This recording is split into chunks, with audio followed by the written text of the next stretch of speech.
What up, what up? Welcome back to another tutorial series, and in this one, we're going to be learning Ethereum. So, question number one, what the heck is Ethereum? All right, good question. So, Ethereum is a whole new way to both create and transfer value that's open to anyone in the world. Now, more technically, Ethereum is a decentralized computer network that executes programs called smart contracts. Now, through the use of these smart contracts, developers can do many things, but one of the more interesting and probably well known is creating many different types of digital assets. These include digital artwork and collectibles.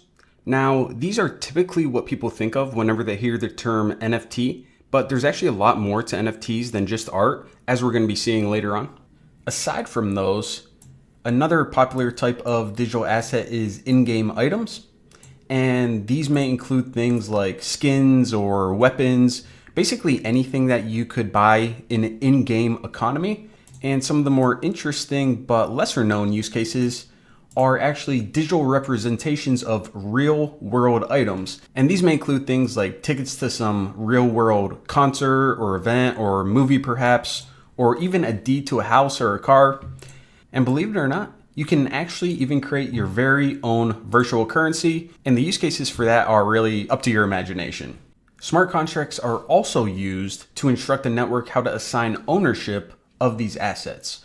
For example, there could be a game that could use smart contracts to transfer ownership of rare items to players who completed a quest or something along those lines.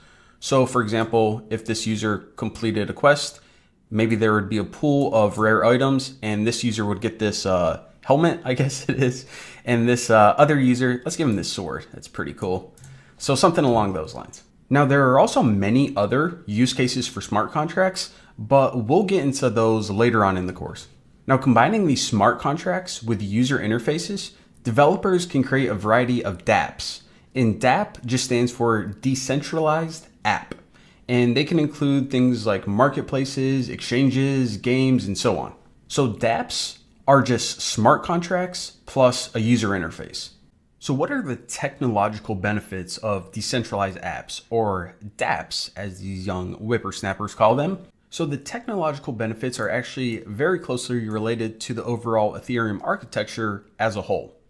And by that I mean, for one, there's zero downtime. And that's because on a peer-to-peer network, as we see here, there is no single point of failure. Another benefit is privacy.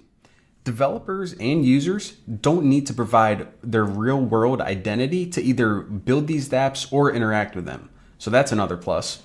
And also, they're censorship resistant. By that I mean that no single entity on the Ethereum network could ever block users from creating or using these dApps. And that is also because this network is indeed open to anyone in the world. So the Ethereum network as a whole is very open, transparent, and verifiable. And that's because every node in this network, and we're going to see exactly how this happens later on, but every node in this network is essentially responsible for keeping an eye on each other and making sure that there's no cheating or tomfoolery going on. Now, another common question that people have, especially when they're first starting to learn about Ethereum, is how is Ethereum different than Bitcoin? So Ethereum and Bitcoin both do use a blockchain architecture, and we're going to be getting into the details of what all that means later on. But for now, I do want to point out that Ethereum's primary use case is not just to be a digital currency like Bitcoin. It's more so to offer value and utility through a growing network of dApps. Now with that, I would like to say that in this course, what we're going to be doing is going over some core concepts regarding Ethereum. And I also want to mention that this course is mostly geared to developers. However, it is useful for anyone who's just interested in learning more about Ethereum for whatever reason. And I just want to point this out because specifically, this is not a course on trading or investment advice. It's more for people who are interested in the Ethereum technology or who want to learn how to build on the Ethereum network. Now, the last thing that I want to mention is that if anyone has any questions throughout this course, then feel free to join our Discord by going to our website, thenewboston.com. And it's here at the moment under resources. If you go to join the community, then you can click on a link to our Discord.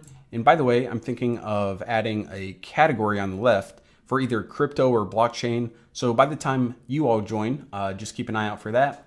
But either way, our Discord community is awesome. It's probably your best bet for any questions. We have a super helpful community and pretty fun too, actually. So anyways, getting kind of sidetracked here. Another resource is our Reddit. So that's reddit.com/r/thenewboston. Feel free to join this, ask any questions about Ethereum, suggestions, feedback, so on and so forth. And last but not least, how can I forget the Ethereum subreddit? So this, of course, for obvious reasons, is one of the best resources for Ethereum. Any questions, feel free to ask here. And a lot of people there, I believe, how many is it? 1.2 million right now. So somewhere in these communities, someone is going to be able to help out any questions that you have. So yeah, on that note, I am pretty pumped up, looking forward to this entire series. So thank you for watching. Don't forget to subscribe, and I will see you next video.